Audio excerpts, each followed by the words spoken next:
नमस्कार विद्यार्थियों, आप सभी का आज की मेरी क्लास में हार्दिक स्वागत एवं अभिनंदन। आज पुनश्च बाल विकास एवं शिक्षा शास्त्र का एक नया टॉपिक लेकर मैं आपके सामने आया हूं। विद्यार्थियों, हमने इस टॉपिक से पूर्व विकास की जो सामान्य सिद्धांत कहें या सामान्य अवधारणाएं या सामान्य नियम, जिसका विकास जब एक अवस्था से दूसरी अवस्था में प्रवेश करता है तो निश्चित रूप से उन नियमों का ही अनुपालन करते हुए विकास की जो गति है वो आगे बढ़ती है। तो विकास के सामान्य सिद्धांतों के बारे में हमने दो पूर्व में वीडियो बनाए हैं। 2 क्लासें हमने पहले इसकी पूरी कर चुके हैं। 2 क्लासें हम आज तीसरी क्लास में विकास के सामान्य सिद्धांत पार्ट 3 के रूप में आज पढ़ेंगे। हम जो सिद्धांत या जो मान्यताएं या जो अवधारणाएं रह गई थी, जिसके बारे में हमारा अध्ययन बाकी है, उसका अध्ययन आज हम करेंगे। तो इसमें आगे देखेंगे विद्यार्थियों हम कि विकास की प्रत्येक अवस्था में कुछ कठिनाइयां होती हैं, अर्थात विकास की प्रत्येक अवस्था जो है वो जोखिम पूर्ण होती है। विकास की प्रत्येक अवस्था जोखिम पूर्ण होती है। तो ये भी एक सामान्य सा नियम कहें या सिद्धांत है कि विकास की प्रत्येक अवस्था में अंतर्निहित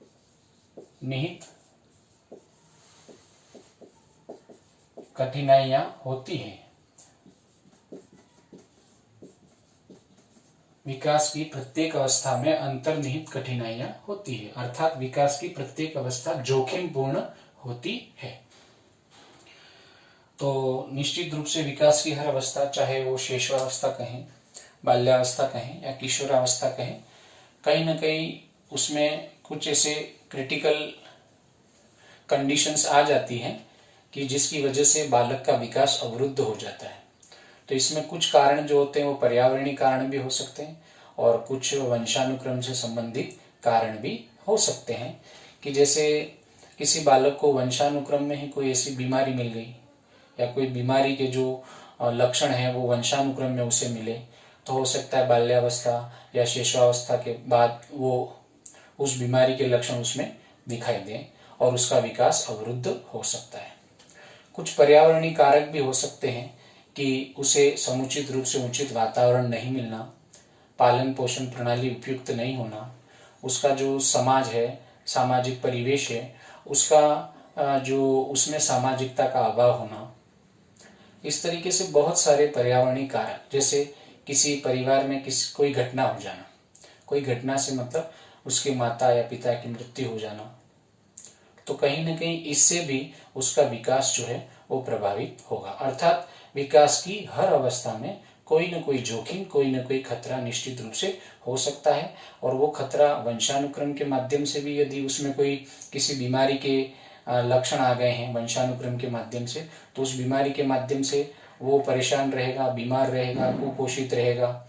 उसके बाद पर्यावरणीय कारक, जैसे उसे समुचित वातावरण नहीं मिल पाना है, भौतिक संसाधनों का अभाव होना है, या अपने माता या पिता का ही देहांत हो जाना है, तो कहीं ना कहीं इससे भी उसका जो विकास है वो प्रभावित होता है। तो पर्यावरणीय कारक और आनुवंशिक कारण दोनों इसके लिए जिम्मेदार हो सकते हैं। और उसके बाद कभी कभार उसकी जो अंतःस्रावी जो ग्रंथियां हैं, उन अंतःस्रावी ग्रंथियों का समुचित विकास नहीं हो पाना। जैसे हृदय है, हृदय का समुचित विकास नहीं हो पाना, पाचन तंत्र का समुचित विकास नहीं हो पाना, शरीर के अंग प्रत्यंगों का समुचित विकास नहीं हो पाना।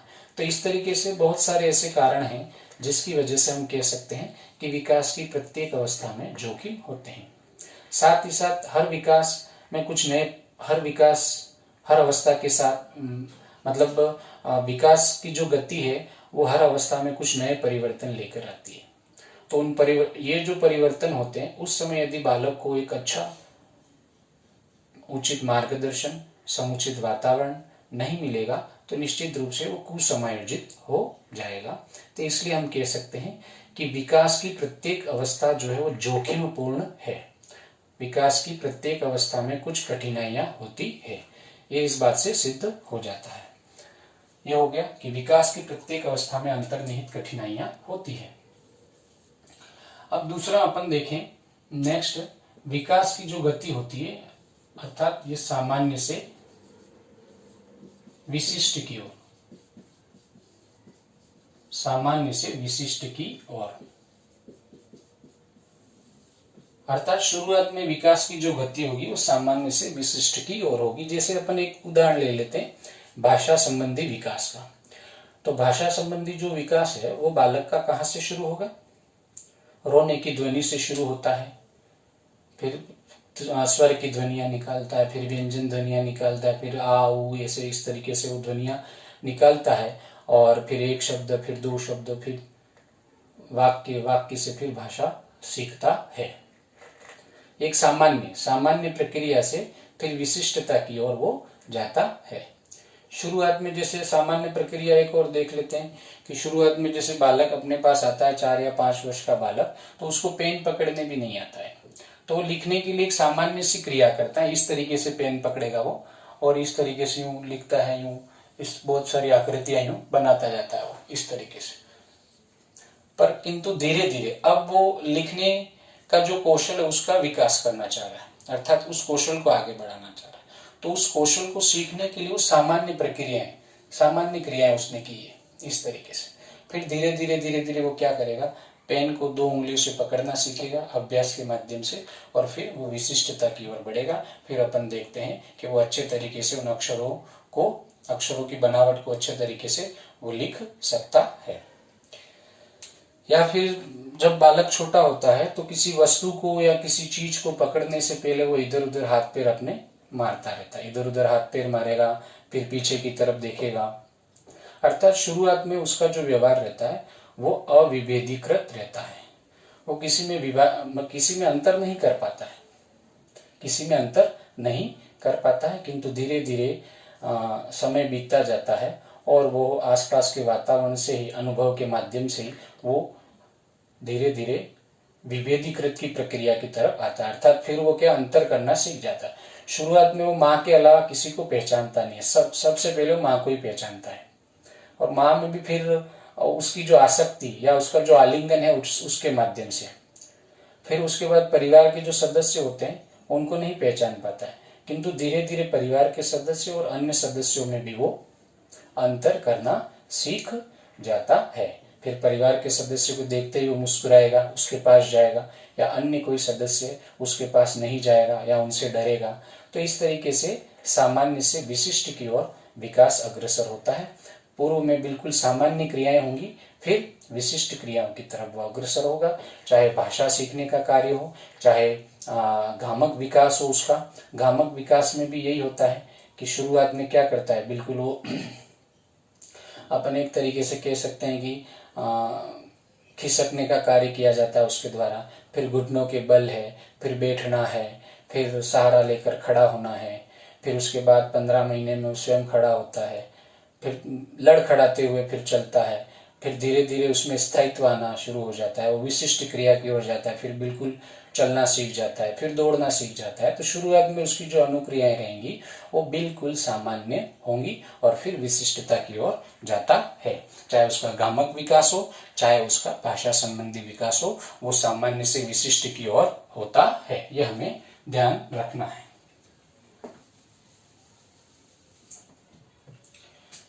फिर तीसरा आता है आश्रितता से स्वायत्तता की ओर। आश्रितता से स्वायत्तता की ओर, बिल्कुल जन्म के बाद बालक पूर्णतः आश्रित रहता है, पूर्णतः आश्रित रहता है। हर प्रकार से वो अपने माँ बाप पर, अपने परिवार पर आश्रित रहता है। किंतु जैसे जैसे उम्र बढ़ती जाती है, 2 वर्ष का, 3 वर्ष का होने लग जाता है, तो उसकी जो आश्रितता है वो धीरे धीरे स्वायत्तता की ओर बढ़ने लग जाती है। 4-5 वर्ष का जो बालक है वो उसके जो नित्य कर्म है उसके लिए वो अपने को बताएगा परिवार के सदस्यों को, मुझे भी मल का त्याग करना है, मुझे मूत्र का त्याग करना है। फिर धीरे धीरे नहाने धोने की जो प्रक्रिया है वो स्वयं करने लग जाता है। फिर विद्यालय जाता है, विद्यालय का होमवर्क स्वयं अपने हाथों से करने लग जाता है। तो इस तरीके से वो एक आश्रितता का जीवन उसने शुरू किया था। उसका जो जीवन आश्रित था, दूसरों पर आधारित था, वो धीरे धीरे आत्मनिर्भरता की ओर बढ़ता जाता है। फिर किशोरावस्था तक लगभग वो आत्मनिर्भर हो ही जाता है। फिर उसके बाद अपने परिवार का पालन पोषण करता हुआ वो स्वयं दूसरों का आश्रयदाता बन जाता है। तो इस तरीके से बालक का जो विकास होता है वो आश्रितता से स्वायत्तता की ओर होता है। अर्थात सर्वप्रथम बालक आश्रित रहता है, फिर स्वायत्तता की ओर, स्वावलंबन की ओर, आत्मनिर्भरता की ओर बढ़ता जाता है। यह हमें ध्यान रखना है। फिर है विकास एक निरंतर प्रक्रिया है। बहुत ही महत्वपूर्ण बात है, विकास एक निरंतर प्रक्रिया है। अर्थात विकास जो है वो गर्भाधान से लगाकर मृत्यु पर्यंत तक चलता है। विकास एक निरंतर प्रक्रिया है क्योंकि, ऐसा प्रश्न पूछ लिया आपसे तो क्योंकि पहला, गर्भाधान से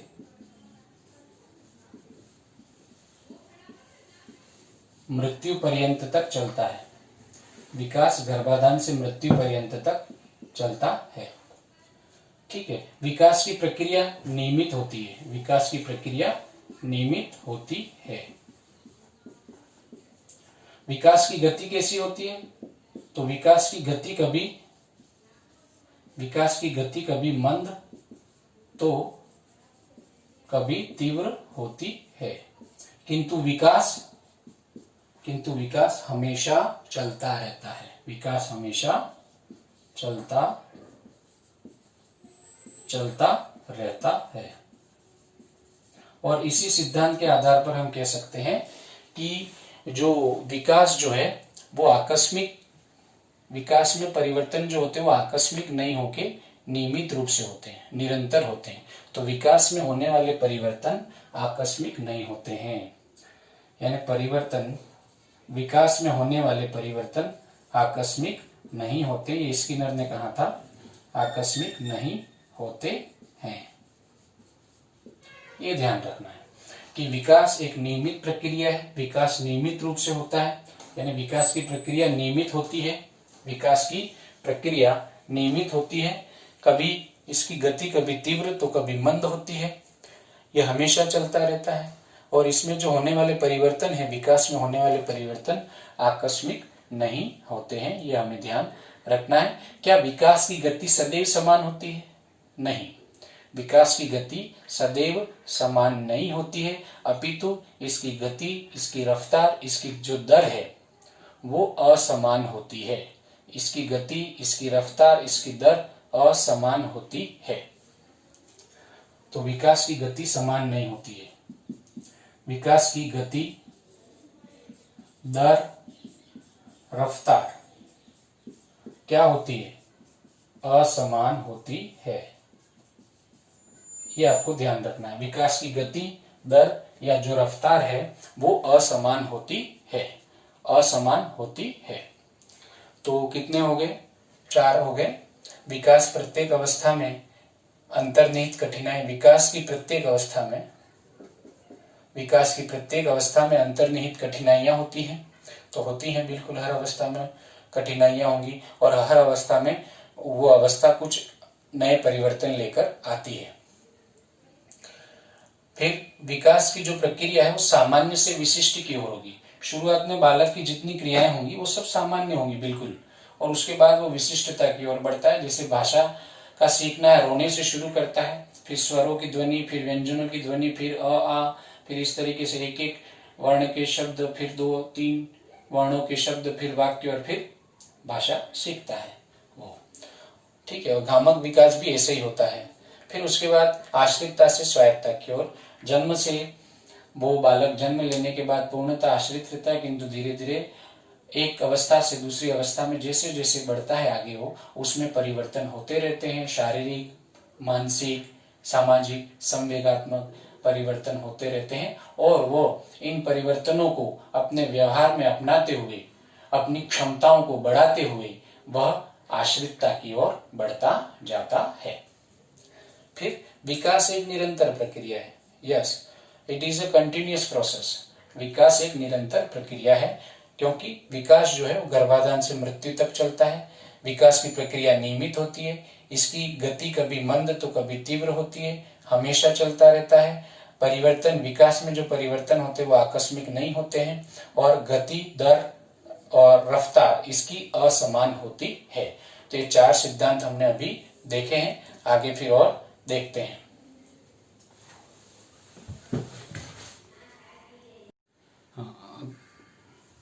हमने 4 सिद्धांत देखे अभी, 4 सिद्धांत हमने अभी देखे हैं विकास से रिलेटेड। अब आगे और देखते हैं कि एक और सिद्धांत आता है या एक और अवधारणा आती है विकास के बारे में, कि विकास बहुदिश होता है।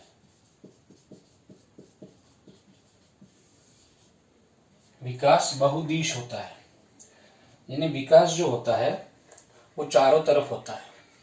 अर्थात पार्टिकुलर विकास किसी एक आयाम में आगे नहीं बढ़कर सभी आयामों को एक साथ बढ़ाता है, अर्थात सभी आयामों में एक साथ विकास होगा। शारीरिक विकास, मानसिक विकास, सामाजिक विकास, संवेगात्मक विकास। यदि बालक का शारीरिक विकास हो रहा है अच्छे तरीके से, तो उसका मानसिक विकास भी उसी तरीके से होगा, वो भी अच्छा होगा। उसी तरीके से सामाजिक विकास यदि उसका अच्छा हो रहा है तो उसका संवेगात्मक विकास भी अच्छा होगा।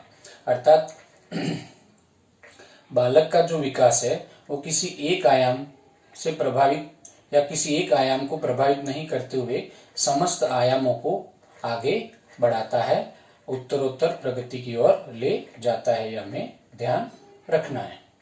बहुदिश, इसमें एक बात और है कि जैसे विकास में प्राप्तियां भी होती है और हानियां भी होती है। विकास में प्राप्तियां भी होती है और हानियां भी होती है। अर्थात कुछ परिवर्तन होते हैं विकास में, गत्यात्मक परिवर्तन भी होते हैं। गत्यात्मक परिवर्तन अर्थात किसी विकास के किसी एक क्षेत्र में कमी आती है तो कोई और क्षेत्र आगे बढ़ जाता है। तो गत्यात्मक परिवर्तन को अपन इस तरीके से समझ सकते हैं कि एक 40 वर्ष का जो व्यक्ति है, प्रौढ़ व्यक्ति है, उसका गामक विकास हो सकता है कम हो जाए। उसका गामक अर्थात गति संबंधी जो क्रियाएं हैं उसमें उसकी कमी आएगी। तो वहीं उसका जो मानसिक विकास है उसमें वृद्धि होगी, अर्थात उसके पास अनुभव ज्यादा होंगे। अर्थात वो अपने अनुभवों के आधार पर उसको जो भी निर्णय लेने हैं उनका निर्धारण वो अनुभवों के आधार पर कर सकता है, क्योंकि अनुभव उसके पास ज्यादा हो गए। तो एक तरफ जहां कमी आई वहीं दूसरी तरफ बढ़ोतरी हुई, दूसरी तरफ उसका अनुभव बढ़ गया।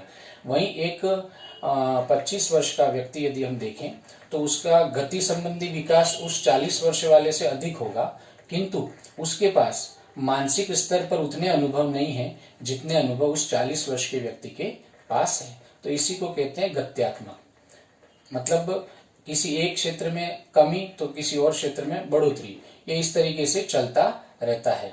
इसमें हानियां और प्राप्तियां होती रहती हैं विकास में।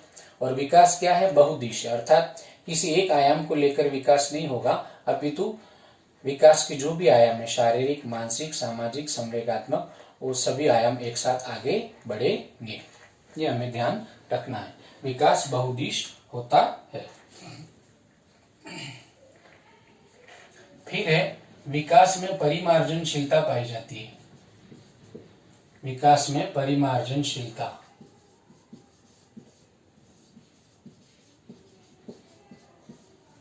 यानी विकास में होने वाले जो परिवर्तन है वो परिमार्जनशीलता पाई जाती है, ऐसा मानते हैं। और ये जो परिमार्जनशीलता अर्थात लचीला या संशोधन योग्य है। विकास में होने वाले परिवर्तन कैसे हैं? लचीले और संशोधन योग्य हैं। लचीला या संशोधन योग्य। लचीला या संशोधन योग्य कैसे होंगे? पार्टिकुलर ये किससे दिया हुआ, किससे रिलेटेड? मानसिक विकास से रिलेटेड है। हम जब भी चाहे हमारी मानसिक जो क्षमताएं हैं, मानसिक योग्यताएं हैं, हमारी जो क्षमताएं हैं, हमारी जो विशेषताएं हैं, उनमें बढ़ोतरी या उसको कम कर सकते हैं। यानी हम जब भी चाहें हम यदि कोई कंप्यूटर सीखना चाहे, मान लो किसी व्यक्ति ने 30 वर्ष की अवस्था तक कंप्यूटर नहीं सीखा है और अब यदि वो चाहता है तो अपनी इस मानसिक क्षमता में विकास कर सकता है। अपनी योग्यताओं और कुशलताओं में परिमार्जनशीलता पाई जाती है।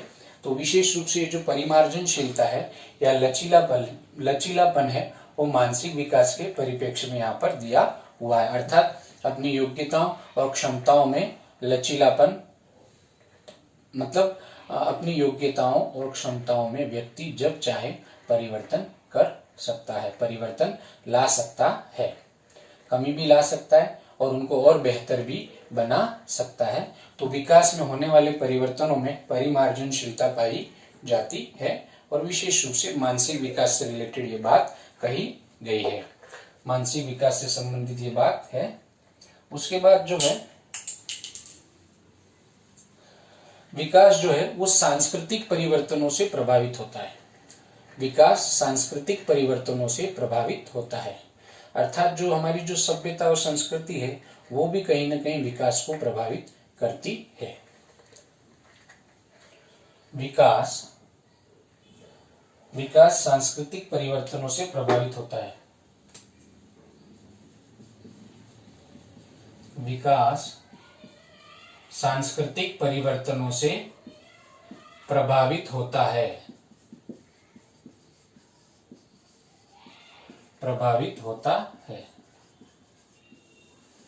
संस्कृति से प्रभावित होगा।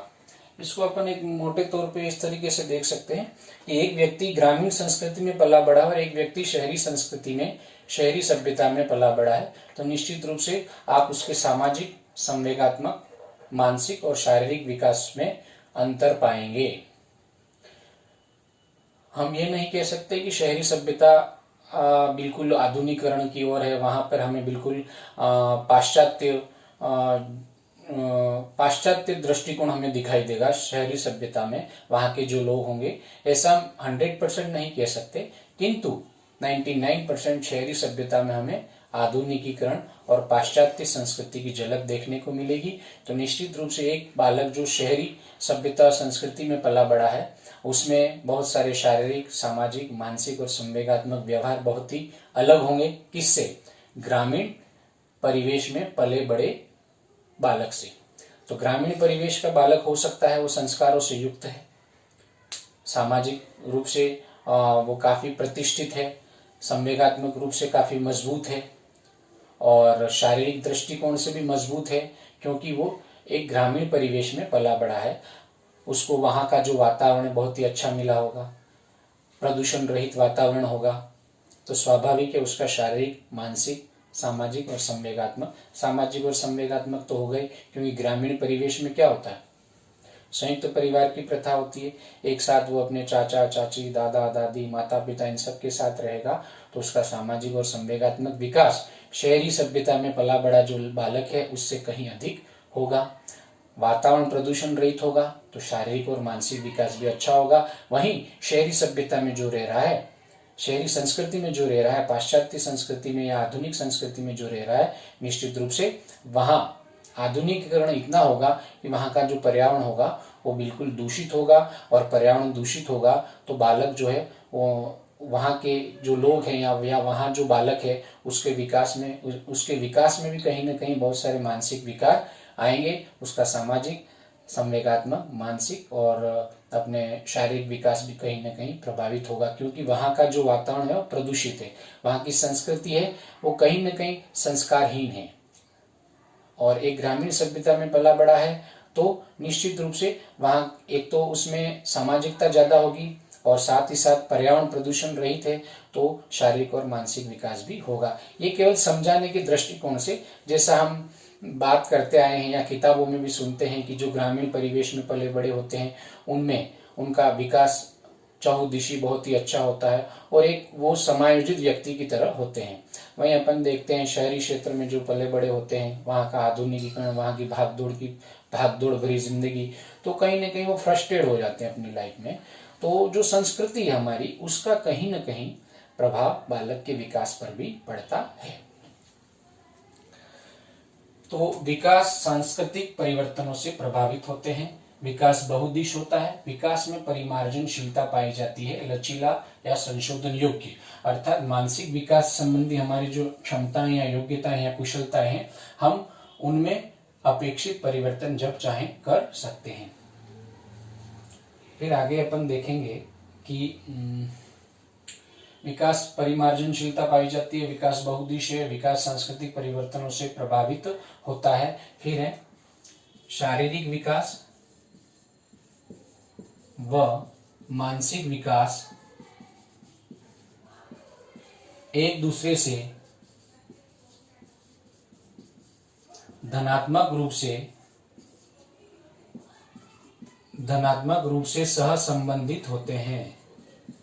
शारीरिक विकास व मानसिक विकास एक दूसरे से धनात्मक रूप से सहसंबंधित होते हैं, अर्थात हमें ये ध्यान रखना है, यदि बालक का शारीरिक विकास बहुत ही अच्छा होगा तो मानसिक विकास भी उसका अच्छा होगा। यदि बालक का शारीरिक विकास अच्छी तरीके से नहीं हो पाता है तो उसका मानसिक विकास भी अच्छी तरीके से नहीं होगा, यह हमें ध्यान रखना है। विकास बहुदिश होता है, विकास में परिमार्जनशीलता पाई जाती है, विकास सांस्कृतिक परिवर्तनों से प्रभावित होते हैं, शारीरिक व मानसिक विकास एक दूसरे से धनात्मक रूप से सहसंबंधित होते हैं। शारीरिक विकास होगा तो मानसिक विकास होगा, मानसिक विकास होगा तो शारीरिक विकास भी होगा। निश्चित रूप से शरीर और मन अर्थात मानसिक क्रियाएं और हमारा शरीर के अंग प्रत्यंग जो हैं, यदि वेल डेवलप्ड है, पालन पोषण प्रणाली अच्छी है, तो यकीन मानिए कि हमारी जो मानसिक क्रिया होंगी वो भी बहुत ही अच्छी तरीके से, बहुत ही अच्छी गति के साथ आगे बढ़ेंगी। यदि हमारा शरीर अपन कह सकते हैं एक तरीके से कुपोषित है,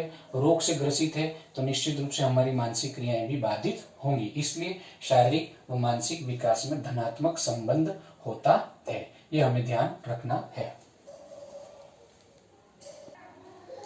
हाँ, अब आगे देखते हैं, एक और है विकास जो है वो ऐतिहासिक दशाओं से प्रभावित होता है। विकास ऐतिहासिक दशाओं से प्रभावित होता है। विकास ऐतिहासिक दशाओं से प्रभावित होता है। विकास ऐतिहासिक दशाओं से प्रभावित होता है, तो निश्चित रूप से ऐतिहासिक जो दशाएं हैं उससे प्रभावित होगा। जैसे वर्तमान की जो हमारी दशा है, तो वर्तमान में बालक का जो विकास है वो कहीं ना कहीं हमारा जो आधुनिकीकरण है, जैसे अभी जो हमारा जो मीडिया है, व्हाट्सएप है, फेसबुक है, चैटिंग करना है, ऑनलाइन क्लासें पढ़ना है, अर्थात जितना भी ज्ञान अर्जन करना है वो सब चीजें ऑनलाइन है, हर प्रकार की चीजें ऑनलाइन अवेलेबल होगी। तो व्यक्ति के दिमाग में, वर्तमान में बालक के दिमाग में सब कुछ कहाँ मिल रहा है? ऑनलाइन उसको।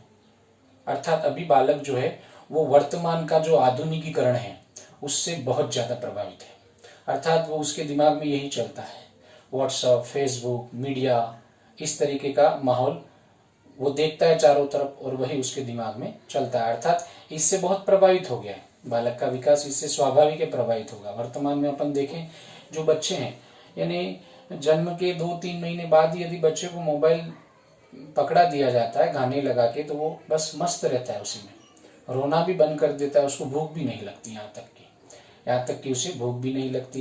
वर्तमान में जो बच्चे हैं वो बच्चे पूरे दिन मोबाइल लेकर बैठे रहते हैं, गेम खेलना है, वीडियो गेम खेलना है, कोई और चैटिंग करना है, इस तरीके से उनका जो ऑलराउंड डेवलपमेंट है वो सेंट्रलाइज हो गया ऑनलाइन मोबाइल पर, फेसबुक, व्हाट्सएप, चैटिंग करना, वीडियो खेलना, इस तरीके से, और उसके दिमाग में भी यही विचार आते हैं। वहीं तो ये वर्तमान परिप्रेक्ष्य है, और वहीं यदि ऐतिहासिक दशाएं, मतलब यही हो गया कि वर्तमान में जो चल रहा है वो।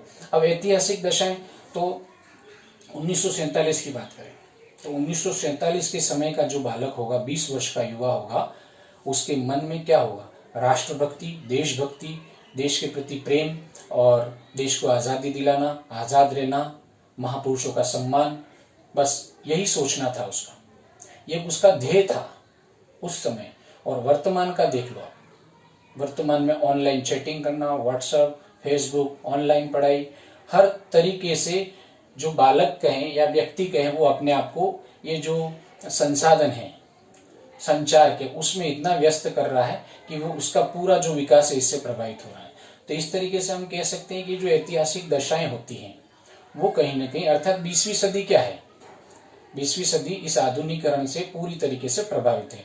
वहीं 1947 का जो दशक था या 1950 या 1940 की जो अवधि थी अपन कहें, तो उस समय का जो युवा था और आज का युवा, उसकी सोच में दिन और रात का फर्क आएगा। आज का युवा केवल नौकरी के लिए सोचता है कि मैं पढ़ लिख कर नौकरी कर लूं।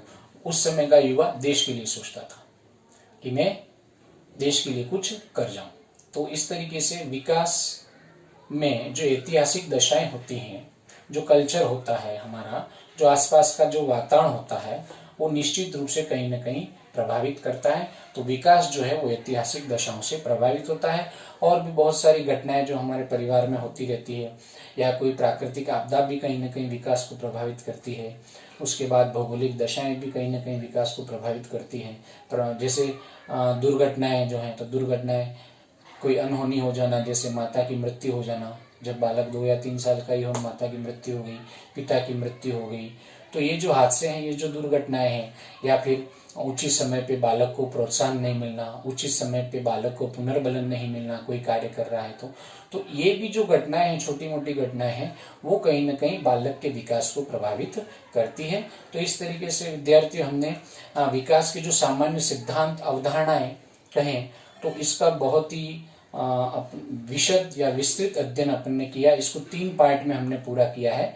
तो 3 पार्टों में विकास की अवधारणाएं, विकास के सिद्धांत जो हैं, वो पूर्णतः हमने लगभग विकास से संबंधित जो भी मान्यताएं थी, जो भी अवधारणाएं थी, जो भी नियम थे, जो भी सिद्धांत थे, उन सभी का विशद विस्तृत अध्ययन कर लिया है। तो हमारा ये जो टॉपिक है, विकास के सामान्य सिद्धांत, अवधारणाएं या मान्यताएं, वो आज कंप्लीट होता है। अपेक्षा करता हूँ कि मेरे द्वारा ये जो बनाया गया जो वीडियो है, या मेरे द्वारा जो आपको ये जो पढ़ाया जा रहा है, निश्चित रूप से आपके जो एग्जाम्स हैं उसके लिए बहुत ही उपयोगी और सार्थक सिद्ध होगा। आज की क्लास अपनी यहीं पर समाप्त होती है। वंदे मातरम। जय श्री राम।